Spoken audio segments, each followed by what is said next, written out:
The first time Margaret Foster heard the word Barren spoken about her in a crowded room, she felt something inside her chest crack like a china plate dropped on wooden floorboards. It was a Sunday afternoon in August of 1878, and the ladies of Steins Pass, New Mexico, had gathered in the church hall for their monthly social, the kind of event where pies were judged and gossip was traded with more fervor than gold dust in a mining camp. Margaret had just turned 32 the week before, and apparently that milestone had given the town's matrons permission to discuss her childless state with all the delicacy of a bull in a china shop. "Well, I heard she has been married to Thomas for 7 years now, and not a single child to show for it," Mrs. Henderson said, her voice carrying across the room, despite what Margaret suspected was a half-hearted attempt at discretion. "A woman her age without children, why, it is unnatural." Margaret's fingers tightened around the handle of her teacup, the delicate porcelain suddenly feeling like it might shatter under the pressure. She kept her eyes fixed on the pale amber liquid, watching a small tea leaf swirl in lazy circles, willing herself to become invisible. The August heat seemed to press down on her shoulders like a physical weight, the air inside the church hall thick and stifling despite the open windows. "Perhaps the good Lord simply did not see fit to bless them," another voice chimed in, though the tone suggested less divine wisdom and more pointed judgment. That was Mrs. Pritchard, whose 5 children she paraded around town like trophies won at the county fair. "Or perhaps, Mrs. Henderson continued, lowering her voice to what she must have thought was a whisper, but which carried perfectly well across the room. "The fault lies with her. Thomas Foster is a strong man, healthy as a horse. It stands to reason that if there is a problem, well—" Margaret set down her teacup with more force than she intended, the china rattling against the saucer. Several heads turned in her direction, and she felt the weight of their stares like brands against her skin. She rose from her seat with as much dignity as she could muster, smoothing down the skirts of her blue cotton dress, the one Thomas had bought for her last Christmas because he said it matched her eyes. "I believe I need some air," she said to no one in particular, though her words seemed to echo in the suddenly quiet room. She walked toward the door with measured steps, refusing to give them the satisfaction of seeing her flee, even though every instinct screamed at her to run. The heat outside was brutal, the kind of dry, relentless heat that turned the New Mexico landscape into a painting done in shades of brown and gold. Steins Pass was a small railroad town nestled in a valley between rugged mountains, the kind of place where everyone knew everyone else's business and privacy was a luxury afforded to no one. Margaret walked away from the church, her boots stirring up small clouds of dust with each step, heading toward the edge of town, where the buildings gave way to open desert. She had known, of course. She had known for years that people talked, that they wondered, that they judged. Thomas had never blamed her, not once in 7 years of marriage, but she blamed herself enough for both of them. Every month that passed without the telltale signs of pregnancy felt like another failure, another piece of evidence that she was somehow broken, somehow less than the other women who seemed to conceive as easily as breathing. Thomas was a good man, better than she deserved. He worked as a clerk at the railroad office, keeping meticulous records of shipments and schedules, coming home each evening with ink stains on his fingers and a patient smile. He had never raised his voice to her, never expressed disappointment, never suggested that perhaps he had made a mistake in choosing her as his wife. But Margaret saw it sometimes in the way he looked at children playing in the street, a wistfulness that he tried to hide, but which cut her deeper than any cruel word. She walked until she reached the old cottonwood tree that stood at the edge of town, its leaves rustling in the hot breeze, offering a small circle of shade. She sank down onto the dusty ground, not caring about her dress, and finally allowed herself to cry. The tears came hot and fast, streaming down her cheeks and dripping off her chin, and she covered her face with her hands, shoulders shaking with the force of her sobs. That was how Thomas found her an hour later, when he came looking after Mrs. Henderson's eldest daughter, had run to fetch him at the railroad office with breathless concern about his wife's sudden departure from the social. He knelt beside her in the dust, his good work trousers be damned, and pulled her into his arms without a word. "They were talking about me," Margaret managed to choke out between sobs. "They called me Barren, Thomas. They said it was my fault, that there was something wrong with me." Thomas held her tighter, his chin resting on top of her head. "There is nothing wrong with you," he said, his voice firm. Those women have nothing better to do than tear others down to make themselves feel superior, pay them no mind. But Margaret could pay them mind because she knew they were right.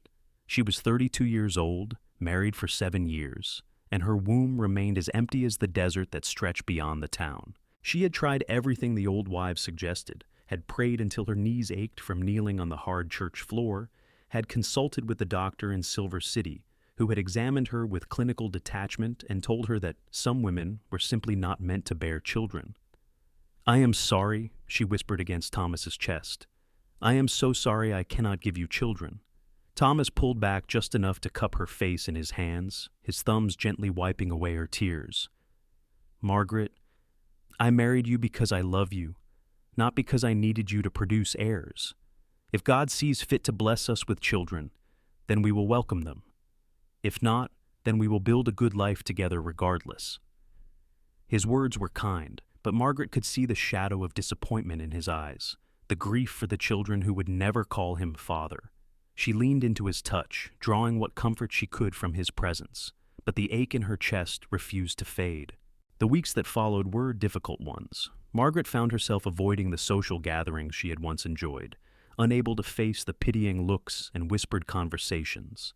She threw herself into her work instead, tending to the small vegetable garden behind their house, taking in mending and alterations to earn a bit of extra money, keeping their modest home spotless. But no amount of work could fill the hollow feeling that had taken up residence inside her. It was a Thursday morning in early October when everything changed. Margaret was in the general store, carefully counting out coins to pay for a bag of flour and some coffee, when she heard raised voices outside.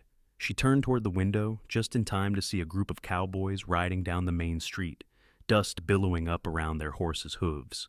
This was not an unusual sight in Stein's Pass, as the town often saw drovers passing through with cattle headed to market. But there was something different about this group. They were rougher than most, their clothes dusty and worn, their faces hard. They tied their horses up outside the saloon and disappeared inside, and Margaret thought nothing more of it until later that afternoon, when she heard the shooting.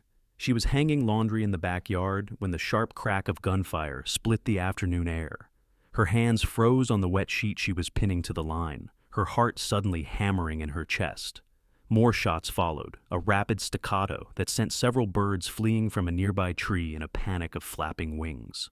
Margaret dropped the sheet back into the basket and ran toward the front of the house, hiking up her skirts to move faster. She could see people running in the street, hear shouts and screams. The door of her house flew open and Thomas burst out, his face pale. "Stay inside," he ordered, but Margaret grabbed his arm. "What is happening?" "Those cowboys from this morning, they have been drinking all day, and now they are shooting up the town. The sheriff is trying to calm them down, but—" He trailed off as another volley of gunfire echoed through the air. Margaret's fingers dug into his sleeve. "You are not going out there." "I have to. Mr. Patterson asked all the men to come help restore order. Stay here, lock the doors, and do not come out until I return." He kissed her forehead quickly and then pulled away, joining the stream of men heading toward the center of town. Margaret retreated into the house, her hands shaking as she locked the door. She moved to the window, peering through the curtains, her breath coming in short, anxious gasps. She could see figures moving in the street, hear the continued sound of gunfire and breaking glass.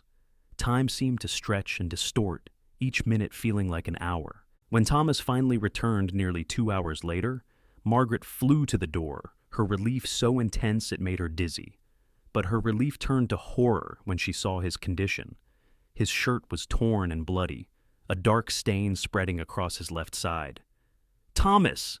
She caught him as he stumbled through the doorway, his weight suddenly heavy against her.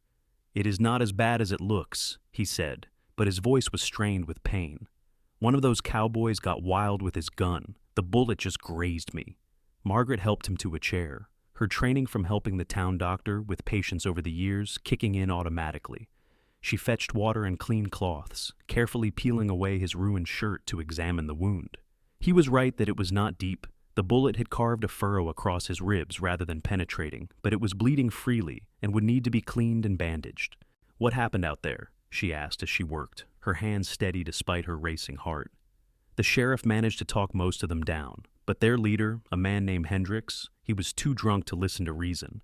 started shooting at anyone who tried to approach. It took 4 of us to finally wrestle him down. Thomas winced as she pressed a cloth against the wound. He is locked up now, along with 2 of his men. The rest scattered. Margaret bandaged the wound carefully, her fingers gentle. "You should rest. I will make you some tea with willow bark for the pain." Thomas caught her hand, stopping her before she could move away. "I am fine, Margaret. You do not need to fuss." "You were shot, Thomas. I am going to fuss whether you like it or not." He smiled at that, a weak but genuine expression, and squeezed her hand. "What would I do without you?" The words, meant to be comforting, instead sent a spike of pain through Margaret's chest. What would he do without her? Find another wife, perhaps, one who could give him the children he deserved. The thought was bitter and unwelcome, and she pushed it away as she went to make the tea. Over the next few days, as Thomas recovered and the town settled back into its routine, Margaret found herself thinking more and more about her situation.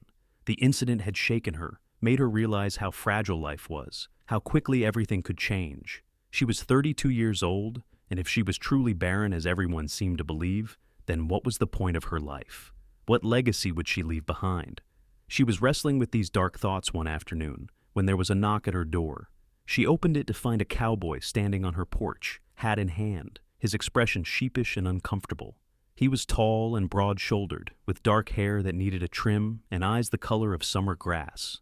She had never seen him before. "Madam," he said, his voice a deep rumble, "I am looking for Thomas Foster. I was told this was his home." Margaret felt a flutter of unease. "He is at work. May I ask what this is about?" The cowboy shifted his weight, clearly uncomfortable. "My name is Yates Prescott. I was one of the men riding with Hendricks last week when the trouble happened. I was not involved in the shooting, madam. I want you to know that. But I feel responsible nonetheless. Hendricks was my trail boss, and I should have seen the signs that he was heading down a dark path. I should have stopped him before anyone got hurt." Margaret studied him carefully.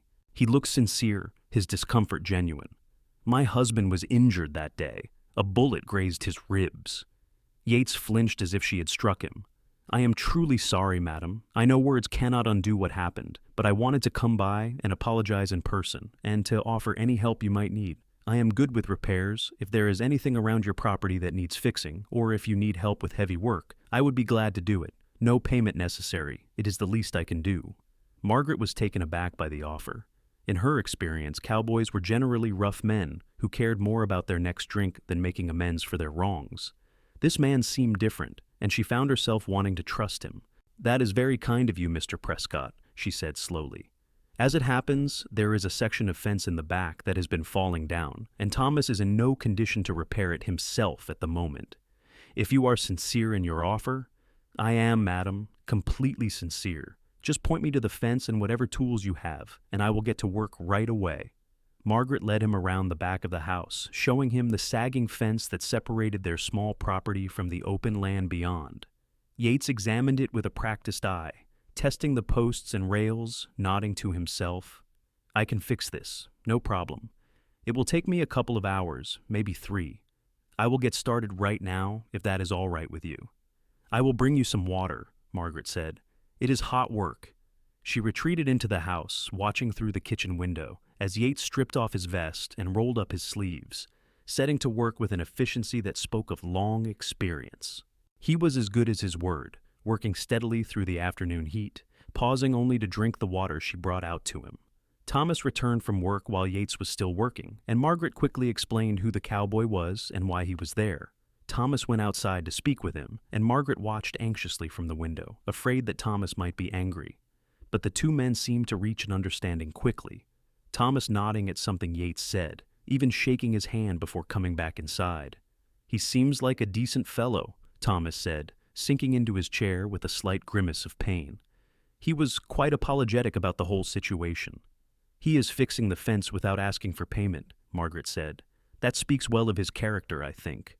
Yates finished the fence just as the sun was beginning to set, the sky turning shades of orange and pink. Margaret invited him to stay for dinner as thanks for his work, and after some hesitation, he accepted. She set out a simple meal of stew and cornbread, and the 3 of them sat around the small table in the kitchen. Over dinner, Yates told them his story. He was 29 years old, originally from Texas, and had been working as a cowboy since he was 15. He had signed on with Hendricks 3 months ago, driving a herd up from Mexico, not realizing what kind of man his boss truly was. "I should have known," Yates said, shaking his head. "There were signs, the way he treated the horses, the way he talked about the law like it was a joke. But I needed the work, and I told myself it was not my business. I was wrong." "You cannot blame yourself for another man's actions," Thomas said. "Hendricks made his own choices." "Maybe so, but I was there. I could have tried harder to stop it." Yates looked at Margaret then, his green eyes serious. "I truly am sorry for what happened, madam. If there is anything else I can do to make amends, you just say the word." Margaret found herself warming to this earnest cowboy with his genuine remorse. "You have done more than enough, Mr. Prescott. The fence looks wonderful."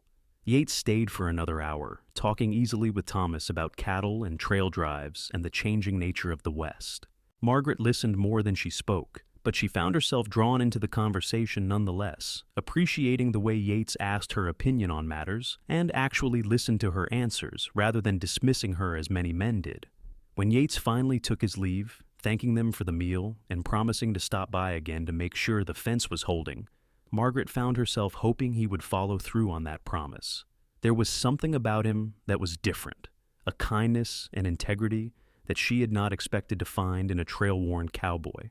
True to his word, Yates did return a few days later to check on the fence, and then he returned the following week to help Thomas with some repairs to the roof that had been needed for months. And then, the week after that, he showed up with fresh vegetables from the farm where he was temporarily working, saying he had too many to eat by himself and thought they might be able to use them. October gave way to November, and Yates became a regular fixture around the Foster household. He was always respectful, always helpful, never overstaying his welcome. Margaret found herself looking forward to his visits, to the easy conversation and the way he seemed to genuinely enjoy their company. Thomas clearly liked him as well, often inviting him to stay for dinner or to play a game of chess in the evening. It was during one of these visits in late November that Margaret's carefully constructed composure finally cracked. She was in the kitchen preparing coffee when she heard the voices from the parlor. Mrs. Pritchard had stopped by, uninvited, as was her habit, and had cornered Thomas. "I saw that cowboy leaving your house again," Mrs. Pritchard was saying, her voice dripping with false concern. "People are beginning to talk, Thomas. It is not proper for him to be spending so much time here, especially with Margaret being, well, in her condition." "Her condition?" Thomas's voice was tight. "My wife is perfectly healthy, Mrs. Pritchard." "Oh, you know what I mean. A barren woman, without children to occupy her time and attention, well, it is only natural that she might seek companionship elsewhere. I am not suggesting anything improper has happened, of course, but appearances matter. People do talk." Margaret's hands began to shake, the coffee pot rattling against the stove. She felt hot and cold all at once, rage and shame warring inside her chest. "I think you should leave," Thomas said, his voice low and dangerous in a way Margaret had never heard before. "Now." "I am only trying to help," Mrs. Pritchard protested, as a friend and a concerned member of the community. "Out, now." Margaret heard the rustle of skirts, the sound of the front door opening and closing. She stood frozen in the kitchen, tears streaming down her face, unable to move. A moment later, Thomas appeared in the doorway.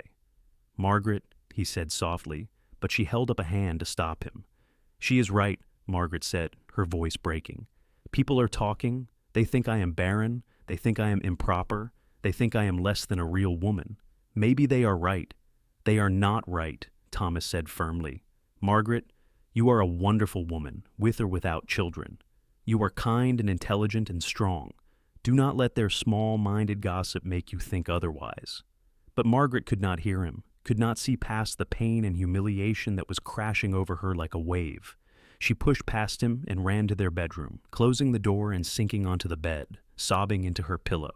She did not know how long she stayed there, lost in her grief, but eventually she heard a knock at the front door. Thomas answered it, and she heard Yates's voice, asking if everything was all right. She could not hear Thomas's response, but a few minutes later, there was a soft knock on the bedroom door.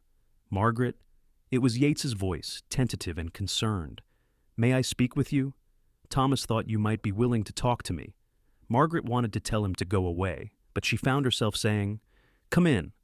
The door opened slowly, and Yates stepped into the room, his hat in his hands, his expression full of worry. He closed the door behind him and stood there awkwardly, as if unsure what to do. "Thomas told me what Mrs. Pritchard said," Yates began. "He thought maybe I could help, since I am apparently part of the problem." Margaret laughed bitterly, wiping at her wet cheeks. "You are not the problem, Mr. Prescott. I am the problem. I am a barren woman who cannot give her husband children, and the entire town knows it and judges me for it. They think I am less than a real woman, and maybe they are right." Yates crossed the room and sat down on the edge of the bed, not too close, but close enough that she could feel his presence. "May I tell you something?" he asked gently. Margaret nodded, not trusting her voice. "My mother could not have children," Yates said.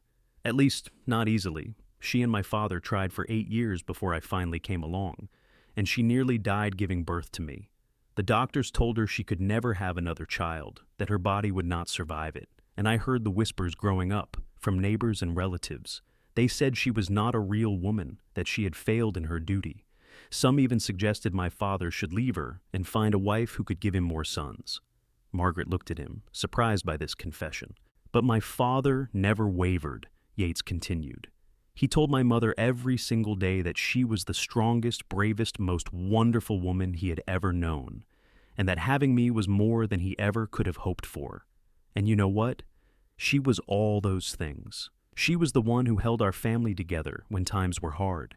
She was the one who nursed neighbors through illness, who took in orphan children and cared for them, who made our little house feel like a home. She touched more lives in her 53 years than most people do in twice that time. Her worth was not measured by the children she bore, but by the love she gave and the difference she made." Margaret felt fresh tears welling up, but these felt different, less bitter. "The point I am trying to make," Yates said softly, "is that those people who call you barren, who say you are less than a woman, they are wrong. They are so completely, utterly wrong that it makes me angry just thinking about it. Your worth is not determined by whether or not you can bear children. You are a complete person, Margaret Foster, with value and purpose all your own, and anyone who cannot see that is a fool."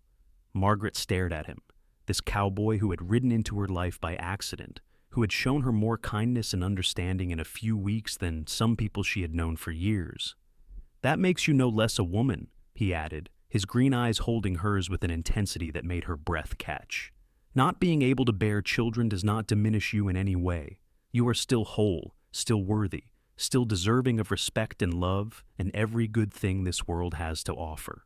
The words broke something open inside Margaret, some dam that had been holding back years of pain and shame. She began to cry again, but this time Yates reached out and pulled her into his arms, holding her as she sobbed against his chest. His embrace was strong and warm, and somehow felt more right than anything had in a very long time. They stayed like that for a long moment, and when Margaret finally pulled back, she found herself looking into Yates's face and seeing something there that shocked her. He was looking at her with tenderness, yes, but also with something deeper, something that made her heart stutter in her chest. "I should go," Yates said suddenly, standing up and backing toward the door. "I apologize if I overstepped. I just wanted you to know that you are not alone, and that the things those people say about you are not true." He left quickly, and Margaret sat on the bed, her mind reeling. She felt confused and shaken, but also somehow lighter, as if a weight she had been carrying for years had been lifted just a little. When she finally emerged from the bedroom, she found Thomas in the kitchen, heating up the coffee that had gone cold. He looked at her with concern. "Are you all right?" he asked. Margaret nodded slowly. "I think so. Thomas, I need to tell you something." He set down the coffee pot and gave her his full attention. "I love you," Margaret said. "You have been a good husband to me, the best I could have asked for, but I do not think I have been a good wife to you." "Margaret, that is not true," Thomas protested, but she held up a hand. "Please, let me finish. I have spent 7 years feeling like I was failing you, like I was not enough because I could not give you children. And in all that self-pity, I stopped seeing you, stopped appreciating the man you are. I have been so wrapped up in my own pain that I did not notice yours." Thomas was quiet for a moment. Then he said softly, "I have been in pain, not because you could not give me children, but because I could see how much you were hurting, and I did not know how to help you." Margaret crossed to him and took his hands. "I think we have both been hurting, trying to protect each other and only making things worse. I think we need to be honest with each other, truly honest, about what we want, what we need, what we can give." They talked late into the night, a conversation they should have had years ago, and by the time they finally went to bed, exhausted but oddly relieved, they had reached an understanding. Their marriage had been built on affection and respect, but not on the kind of deep, passionate love that sustains a lifetime. They cared for each other, but they were not in love, had never truly been in love, and perhaps that was all right. Over the following weeks, Margaret found herself thinking more and more about Yates. He continued to visit, but something had shifted between them. There was a charge in the air when they were in the same room, an awareness that had not been there before. She caught him looking at her sometimes, with an expression that made her pulse quicken, and she found herself watching for his arrival, listening for the sound of his horse. Thomas noticed. He would have been a fool not to, and one evening in early December, after Yates had left, he said to Margaret, "You care for him." It was not a question, and Margaret did not insult him by pretending not to understand. "I do," she admitted quietly. "I am sorry, Thomas. I never meant for this to happen." Thomas was quiet for a long moment, staring into the fire. When he finally spoke, his voice was sad but not angry. "I care for him too. He is a good man. Better than me in many ways." "Thomas, do not say that. It is true." He turned to look at her. "Margaret, I have known for a while now that we were not right for each other. I think we both knew it, but we were too afraid or too stubborn to admit it. We married because it seemed like the practical thing to do. We were both of a certain age, both looking for stability and companionship. And we have had that. But I want more for you. I want you to have the kind of love that lights you up from the inside, the kind that my parents had, and I think Yates could give you that." Margaret felt tears welling up. "What are you saying?" "I am saying that I want you to be happy, even if that happiness is not with me. I am saying that I will not stand in your way if you want to pursue something with Yates. I am saying that perhaps it is time we both admitted the truth and stopped pretending." The conversation was painful and emotional, but it was also necessary. They agreed that they would seek a divorce, a scandalous decision that would surely set the town gossips ablaze, but one that felt right to both of them. Thomas had actually met a woman in Silver City, where he sometimes traveled for work, a widow named Helen who shared his love of books and quiet evenings. He had not acted on his feelings because he was married, but now, perhaps, there could be a future for them. Margaret was terrified of what a divorce would mean, of the judgment she would face, but she also felt a strange sense of freedom. For the first time in years, she was making a choice for herself, not because it was expected or proper, but because it was what she wanted. She told Yates about the decision a few days later, when he stopped by with firewood for the winter. They were alone, Thomas was at work, and Margaret invited him in for coffee. Her hands shook as she poured, and when she turned to face him, she found him watching her with those intense green eyes. "Thomas and I are getting a divorce," she said, the words tumbling out in a rush. "It is a mutual decision. We care for each other, but we are not in love. We never have been. And we both want a chance at real happiness, even if it means facing scandal." Yates set down his coffee cup slowly. "Margaret, I need to know. Is this because of me? Because if it is, I will leave right now. I would never want to be the cause of breaking up a marriage." "It is not because of you," Margaret said, then hesitated. "Or rather, not only because of you. You made me realize something, Yates. You made me realize that I deserve more than just existing. You made me believe that my worth is not dependent on my ability to bear children, that I am a complete person with value and purpose. And that realization made me see that I was settling for a marriage that was safe, but not fulfilling. So, yes, you are part of the reason, but not in the way you think." Yates stood up and crossed to her, taking her hands in his. "I have to tell you something too. I have been trying to deny it, trying to tell myself it was wrong, but I cannot anymore. I am falling in love with you, Margaret. I think I have been since the first time we really talked, that day after Mrs. Pritchard said those horrible things. I know the timing is terrible, and I know this will make things harder for you, but I cannot keep it inside anymore." Margaret felt her heart swell with an emotion so powerful it nearly brought her to her knees. "I am falling in love with you too," she whispered, "and it terrifies me." Yates pulled her into his arms, holding her close. "We will face it together," he said into her hair. "Whatever comes, we will face it together."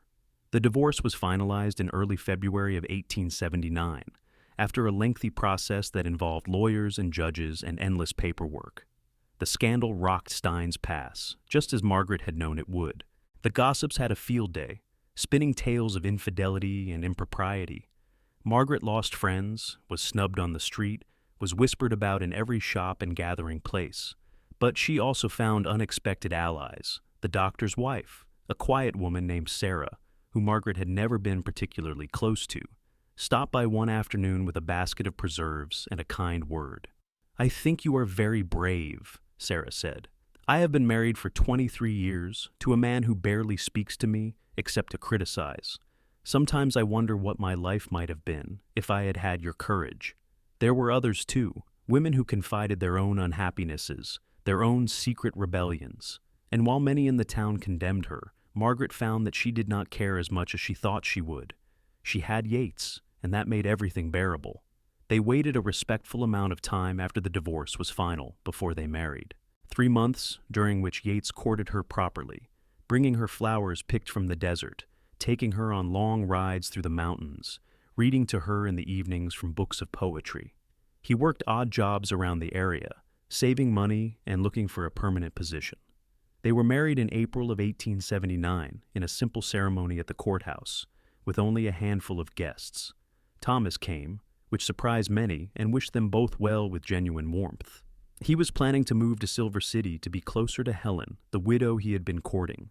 After the wedding, Yates took Margaret to a small ranch he had managed to purchase with his savings, about 10 miles outside of Stein's Pass.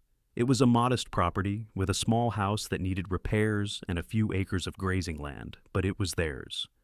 Margaret stood on the porch of their new home, looking out at the vast expanse of sky and land, and felt a peace she had not known in years.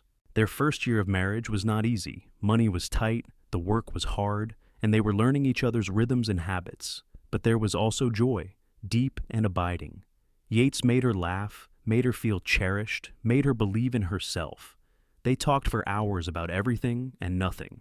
They worked side by side, building a life together from the ground up. And they loved each other with a passion and intensity that Margaret had never experienced before. Yates was tender and attentive, always making sure she felt valued and desired. He told her every day that she was beautiful, that she was enough, that she made his world brighter just by being in it. The issue of children was one they discussed carefully. Margaret was honest about her fears, about her history, about the doctor's assessments. Yates listened and held her hand and told her that he loved her regardless, that if they were blessed with children, then wonderful, but if not, then he would be content with just her. "You are all I need," he said to her one night as they lay tangled together in their bed. "Everything else is just extra." But as it turned out, the doctors had been wrong. Or perhaps it had been Thomas who had the problem all along. Or perhaps it was simply that Margaret's body responded differently to a man she truly loved. Whatever the reason, in the fall of 1879, just 6 months after their marriage, Margaret discovered she was pregnant. She could barely believe it at first, was terrified to hope. She waited until she was absolutely certain before she told Yates, afraid that if she spoke it aloud too soon, the dream would shatter. But when she finally told him, on a crisp October evening, as they sat on their porch watching the sunset, his reaction made every fear worthwhile. Yates dropped to his knees in front of her chair, his hands covering her still flat stomach, his eyes filled with wonder and joy. "Truly?" he breathed. "We are going to have a baby?" Margaret nodded, tears streaming down her face. "I am terrified," she admitted. "What if something goes wrong? What if I lose the baby? What if the doctors were right and my body cannot carry a child to term?" Yates stood and pulled her up into his arms, holding her tight. "Then we will face that together too," he said fiercely. "But I believe in you, Margaret. I believe in your strength, and whatever happens, I will be right beside you every step of the way." The pregnancy was not easy. Margaret suffered from terrible sickness in the early months, unable to keep down much food, losing weight at a time when she should have been gaining it. Yates nursed her through it with endless patience, holding her hair back when she was sick, making her weak tea and dry toast, rubbing her back when the cramping was bad. There were scares too, bleeding in the 4th month that had them racing to fetch the doctor, convinced they were losing the baby. But the doctor examined her and told them that sometimes bleeding happened, that the baby's heartbeat was still strong, that she needed to rest and take care of herself. Margaret spent 2 weeks in bed, terrified to move, while Yates handled all the ranch work and still found time to sit with her, reading aloud or just holding her hand. But as the months progressed and her belly began to swell with undeniable life, Margaret allowed herself to hope. She felt the baby move for the first time in February, a butterfly flutter that made her gasp with wonder. Yates was enthralled, spending hours with his hand on her stomach, talking to their unborn child, telling stories of the life they would have together. The people of Stein's Pass, who had been so quick to judge and condemn, did not know quite what to make of Margaret's pregnancy. Some saw it as proof that she had been having an affair with Yates all along, that she had lied about being barren. Others saw it as some kind of miracle or divine intervention.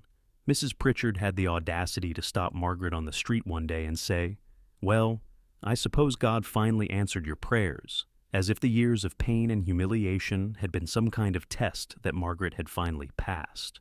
Margaret looked the older woman in the eye and said calmly, "No, Mrs. Pritchard, I finally found a man who loves me for who I am, not for what I can produce. That made all the difference." And she walked away, leaving Mrs. Pritchard sputtering behind her.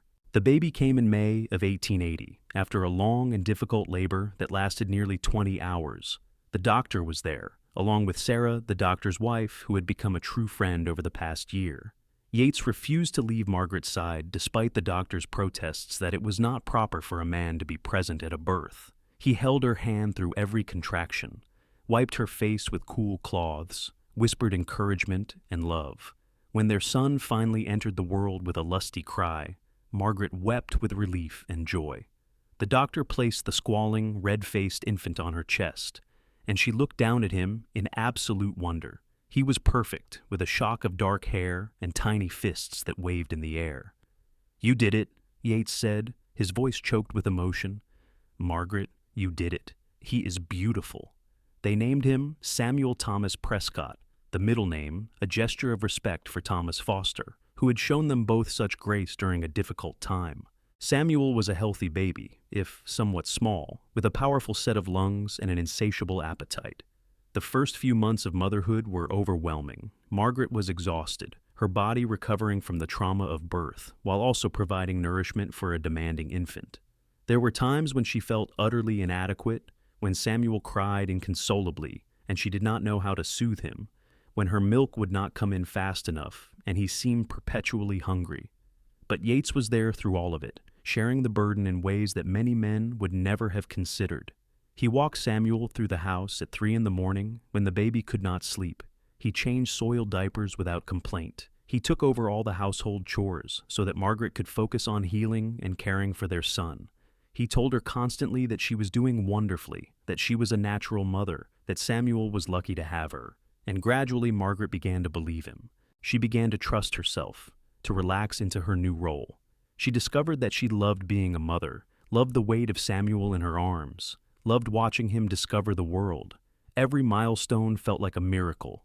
The first smile, the first laugh, the first time he recognized her face and reached for her. The ranch prospered slowly but steadily. Yates took on work as a horse trainer, having a gift for working with difficult animals, and word of his skills spread. People came from miles around to have him break their horses, and the income allowed them to expand their herd and make improvements to their property. Margaret sold eggs and vegetables, took in some mending work, and contributed to their finances. Samuel grew from an infant to a toddler, a sturdy little boy with his father's green eyes and his mother's stubborn determination. He was walking by 10 months, climbing on everything by a year, and speaking in full sentences by 18 months. He was bright and curious and full of energy, keeping Margaret constantly on her toes. When Samuel was 2 years old, Margaret discovered she was pregnant again. This time, the news brought pure joy, no fear or anxiety. She had proven to herself that her body could carry a child, could bring forth life. Yates was over the moon, spinning her around in the kitchen when she told him, then setting her down gently, as if afraid he might hurt the baby. This pregnancy was easier than the first. Margaret still had some sickness, but nothing like before. She carried this child differently, lower and heavier.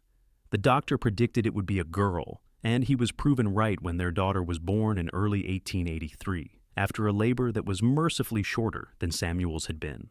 They named her Lydia Grace, and she was the image of her mother, with blonde hair and blue eyes and a sweet, gentle temperament that contrasted sharply with her older brother's boisterous energy. Samuel was enchanted with his baby sister, wanting to help with everything, bringing her his favorite toys, singing to her in his piping voice. Margaret looked around at her life, at the husband she adored, at the two healthy children she had never believed she would have, at the modest but comfortable home they had built together, and felt a gratitude so profound it brought tears to her eyes. She thought about the woman she had been 5 years ago, sitting under a cottonwood tree and sobbing because she believed she was worthless, because the world had told her she was less than a woman. That woman seemed like a stranger now.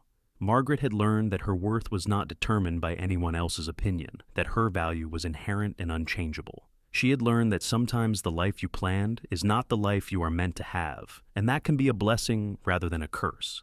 She had learned that real love, the kind that transforms and sustains, is worth fighting for, even when the whole world tells you that you are wrong. Yates came up behind her as she stood at the window, watching Samuel play in the yard, wrapping his arms around her waist and resting his chin on her shoulder. Lydia was sleeping in a cradle nearby, her little face peaceful. "What are you thinking about?" he asked softly. "About how lucky I am," Margaret said. "About how different my life is now compared to 5 years ago. About how I almost missed all of this because I believed what other people said about me." Yates tightened his hold on her. "I am the lucky one," he said. "I found a woman who is strong and brave and beautiful, inside and out. A woman who knows her own worth and is not afraid to claim her happiness. I get to spend my life with you, and that is a gift I will never take for granted." Margaret turned in his arms and kissed him, a slow, deep kiss that held years of love and gratitude and promise. When they finally pulled apart, she smiled at him. "You told me once that not being able to have children did not make me less of a woman," she said. "And you were right. But do you know what? Having children does not make me more of a woman either.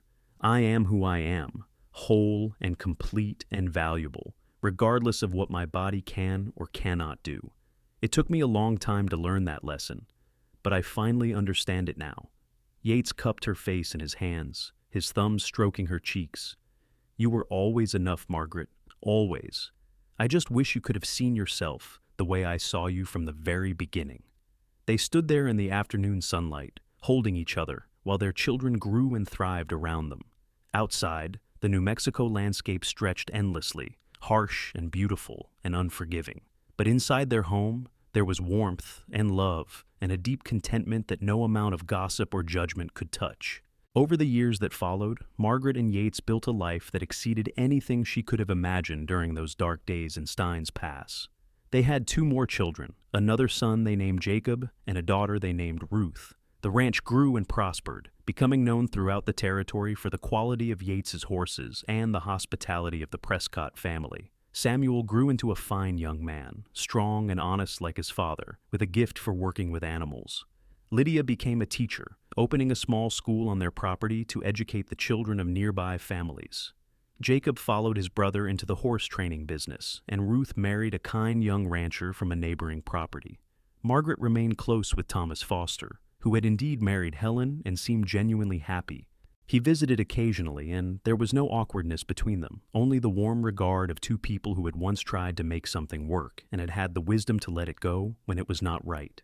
Helen was a lovely woman, and she and Margaret became friends. As for the people of Steins Pass, some of them came around eventually, grudgingly admitting that perhaps they had been too harsh in their judgment. Others never did, clinging to their self-righteousness and their narrow views of how women should be. Margaret found she did not care either way. She had learned that other people's opinions were just that, opinions, and they had no power over her unless she gave it to them. She and Yates grew old together, watching their children grow and have children of their own. They never lost the passion and tenderness that had drawn them together, never stopped making each other laugh, never took for granted the gift they had been given in finding each other, On their 25th wedding anniversary, Yates took her back to the spot where he had first told her that being barren did not make her less of a woman, though by then the irony of those words was clear given their 4 children and numerous grandchildren. "Do you remember what you said to me that day?" Margaret asked, her hair now streaked with silver, her face lined with the evidence of a life well lived. "I remember every word," Yates said, "and I meant every one of them. You were whole and complete and valuable then, and you are whole and complete and valuable now. Nothing has changed except the number of people who get to benefit from your love." Margaret leaned her head on his shoulder, feeling the solid warmth of him, the steady beat of his heart. "You saved my life," she said softly. "You made me believe I was worth saving." "No," Yates corrected gently. "You saved yourself. I just helped you see what was already there." They sat together in the fading light, 2 people who had found each other against all odds, who had built something beautiful out of pain and judgment and social condemnation. Their love had weathered every storm, had grown deeper and stronger with each passing year, and would continue to do so for as long as they both drew breath.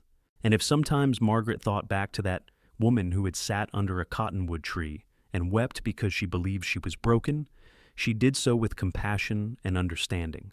That woman had been doing the best she could with what she knew at the time. She had been surviving in a world that told her she had no value, and survival was nothing to be ashamed of. But Margaret was no longer just surviving. She was thriving, living a life full of purpose and meaning and love. She was a mother and a wife and a rancher and a friend. She was a woman who had learned her own worth and refused to let anyone diminish it. She was whole, complete, and exactly who she was meant to be. And that, in the end, was the greatest gift Yates had given her, not his love, though that was precious beyond measure, but the space and support to discover her own strength, to claim her own value, to become fully and unapologetically herself. Years continued to pass in the gentle rhythm of ranch life. The seasons turned, bringing the harsh winters where snow blanketed the New Mexico mountains, and the blazing summers where the heat shimmered off the desert floor. Through it all, Margaret and Yates remained partners in every sense of the word, facing challenges together and celebrating victories side by side. When Samuel married a girl from Silver City and brought her home to the ranch, Margaret welcomed her daughter-in-law with open arms, remembering all too well what it felt like to be judged and found wanting by a community. She made sure the young woman knew she was valued for who she was, not just for the grandchildren she might or might not provide. And when Lydia, at 25, confided tearfully to her mother that she had been married for 3 years without conceiving, Margaret held her daughter close and told her the story of her own journey. She told her about the pain of being called barren, about the shame and the judgment, and about how Yates had helped her see that her worth was not dependent on her ability to bear children. "But I want children, Mama," Lydia sobbed. "I want them so badly." "I know, sweetheart," Margaret soothed, "and wanting them is natural and right. But I need you to hear me when I tell you that whether or not you ever have children, you are still a complete and valuable person. You are still my brilliant, kind, wonderful daughter. You are still a woman of worth and purpose. Do not let anyone, including yourself, tell you otherwise." Lydia eventually did have children, 3 of them, but the conversation stayed with her, and she passed it on to her own daughters, creating a legacy of understanding and compassion that would ripple through generations. Margaret's relationship with the town of Steins Pass evolved over time as well. As the years passed and she and Yates established themselves as respected members of the community, some of the old gossip faded. New families moved in, people who did not know or care about the scandal of her divorce. The railroad continued to bring change and progress, and with it came a slowly shifting attitude toward women and marriage. Mrs. Henderson and Mrs. Pritchard never did apologize, but they grew old and their influence waned.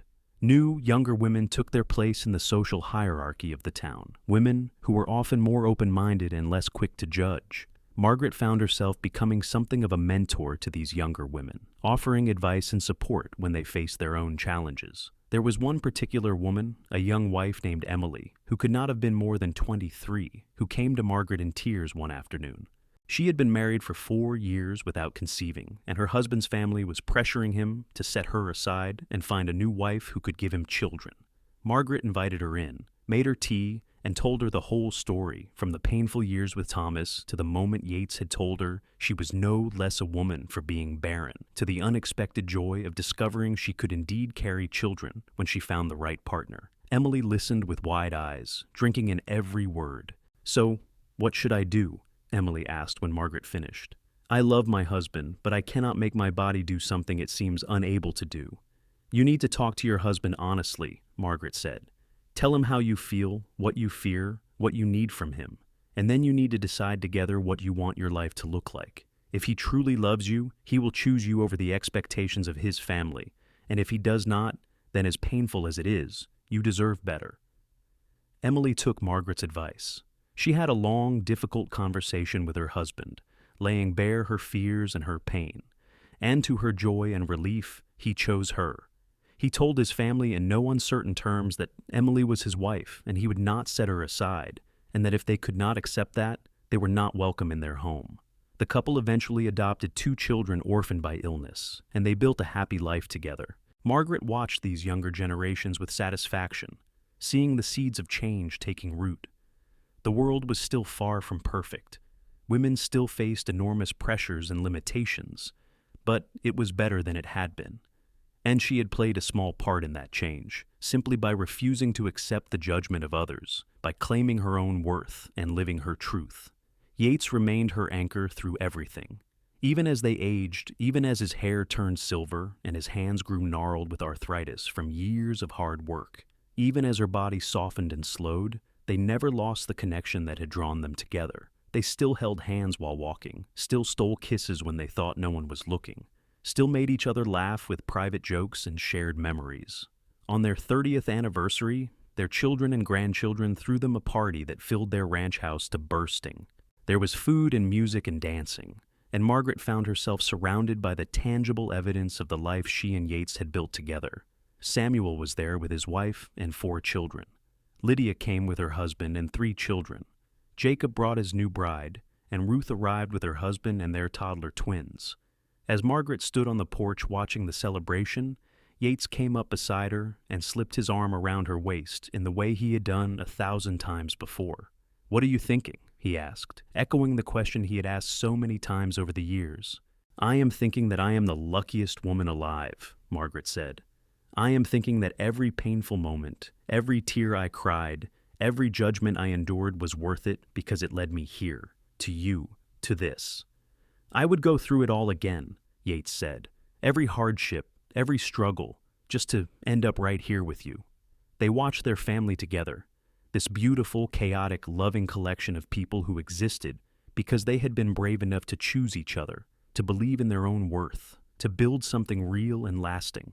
Margaret thought about the young woman she had been, 32 years old and convinced she was broken.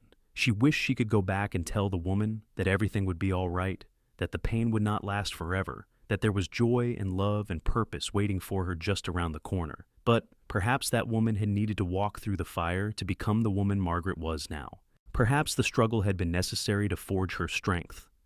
As the sun set over the New Mexico landscape, painting the sky in shades of gold and crimson, Margaret leaned into her husband's embrace and felt a deep, abiding peace.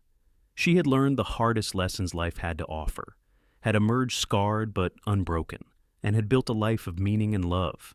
She was a woman who knew her own worth. She was a wife, a mother, a grandmother, a friend, a pillar of her community. She was strong and brave and resilient. She was whole, complete, and exactly who she was meant to be. And in the end, that was everything. The years continued to roll by like the tumbleweeds that danced across the desert. Margaret and Yates celebrated 35 years of marriage, then 40. Their children grew fully into adulthood. Their grandchildren became teenagers and young adults, and the first great-grandchildren began to arrive. The ranch that had once been a small, struggling property was now a thriving enterprise, passed down to Samuel and Jacob, who ran it together with the same dedication and integrity their father had shown. Margaret's health remained good for many years, but eventually age began to take its toll. Her joints ached on cold mornings, her eyes grew weaker, and she moved with less of the quick energy she had once possessed. But her mind remained sharp, her spirit undimmed.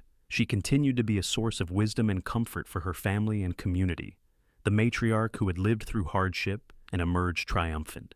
Yates aged alongside her, his body bearing the evidence of a lifetime of hard physical labor. His back was not as straight as it once was, his steps were slower, but his love for Margaret never wavered. He still brought her coffee in bed every morning, still held her hand during their evening walks, still looked at her with the same tenderness he had shown when they first fell in love. When Margaret was 63 years old, she suffered a bad fall while gathering eggs from the chicken coop. She broke her hip, and the injury was severe enough that the doctor worried she might not fully recover. But Margaret was made of stern stuff. She endured the painful healing process with the same determination she had shown throughout her life. And while she never walked quite the same afterward, needing a cane for support, she was back on her feet within months. Yates nursed her through the recovery with infinite patience, just as he had nursed her through childbirth and illness and every other challenge they had faced. He carried her when she could not walk, read to her when she was confined to bed, made her laugh when the pain was bad. Their children and grandchildren rallied around them, taking turns staying at the ranch to help, bringing meals and comfort and love. It was during that recovery period, when Margaret was forced to slow down and reflect, that she decided to write down her story. She had always been a reader, though her education had been limited, and she had occasionally kept journals. But now she felt compelled to record the full arc of her journey, from the painful days of being judged and found wanting, through the divorce and scandal, to the love she had found with Yates and the life they had built together. She worked on it slowly, painfully, her arthritic fingers struggling to hold the pen. Yates helped her, transcribing when her hands hurt too much to continue. It took nearly a year to complete, but when she finally finished, she had a full account of her life, written in her own words. "Why did you write it?" Lydia asked when Margaret showed her the completed manuscript. "Because I want our grandchildren and great-grandchildren to know that life does not always go according to plan. But that does not mean it is ruined," Margaret explained. "I want them to know that other people's judgments do not define your worth. I want them to know that it is never too late to choose happiness, to be brave, to claim the life you deserve. And I want them to know that real love, the kind that sees you and values you exactly as you are, is worth waiting for and fighting for." The manuscript was copied by hand and distributed to her children, who treasured it and passed it down through the generations. It became a family heirloom, a testament to courage and resilience and the transformative power of love. Margaret lived to see her 70th birthday, an achievement not common in the harsh environment of the New Mexico territory. The celebration was smaller than some of the earlier parties, as she tired more easily now, but it was no less joyful. She sat in a comfortable chair on the porch of the ranch house, surrounded by 4 generations of her family, and felt a contentment so complete it brought tears to her eyes. Yates, now 73 and moving slowly, but still sharp as ever, sat beside her, holding her hand. They watched their legacy play out before them, children and grandchildren and great-grandchildren who carried their values forward into the world. "We did all right, did we not?" Yates said softly, his weathered face breaking into a smile. "We did better than all right," Margaret replied. "We did beautifully." That night, after the guests had gone home and the house was quiet, Margaret and Yates lay in bed together, as they had done for more than 40 years. Yates's arms were around her, her head resting on his chest, listening to the steady beat of his heart. "Do you remember the first time I held you?" Yates asked into the darkness. "That day when you were crying in your bedroom after Mrs. Pritchard said those cruel things?" "I remember," Margaret said. "I thought my world was ending. I thought I had no value, no purpose. And then you told me that not being able to bear children did not make me less of a woman." "It was the truth then, and it is the truth now," Yates said. "You are the strongest, bravest, most remarkable woman I have ever known. You always have been." "I would not have survived without you," Margaret said. "You saved me, Yates. You gave me back my life." "We saved each other," Yates corrected. "I was just a broken-down cowboy with too much regret and not enough hope. You gave me purpose, gave me a reason to be better. We built this life together, Margaret. Every beautiful piece of it." They lay in comfortable silence for a while, the kind of silence that comes from decades of shared life, where words are not always necessary. Outside, the night sounds of the ranch drifted through the open window, the soft lowing of cattle, the chirp of crickets, the whisper of wind through the cottonwood trees. "I love you," Margaret said, the words as true and powerful as they had been the first time she had spoken them. "I love you too," Yates replied, "today, tomorrow, and every day after that until my last breath." Margaret lived 3 more years after that 70th birthday, years filled with the quiet joys of a life well lived. She spent her days surrounded by family, tending a small flower garden that Yates had built for her, reading, and continuing to offer wisdom and support to those who sought it. She was not able to do as much as she once had, her body finally giving way to the accumulated weight of 7 decades, but her spirit remained bright. When she finally passed away, on a cool morning in October of 1891, it was peaceful. She was in her own bed, in the home she had built with Yates, surrounded by her children. Yates held her hand as she took her last breath, whispering words of love and devotion, thanking her for the life they had shared. The funeral was attended by more than 100 people, testament to the impact Margaret had made on her community. The preacher spoke of her kindness, her strength, her resilience. Her children and grandchildren shared stories that made people laugh and cry. But it was Yates's words that everyone remembered. He stood at the front of the church, his tall frame bent with age and grief, and spoke from the heart. "My wife was told she was barren," he said, his voice strong despite his tears. "She was mocked and judged and made to feel less than human because her body did not conform to what society expected. But she was never broken. She was always whole, always valuable, always worthy of love and respect. She taught me that a person's worth is not measured by what they can produce or achieve, but by who they are at their core. She taught me about courage and grace and the power of choosing your own path despite what others say. She gave me 4 children, yes, but more importantly, she gave me a life filled with love and meaning.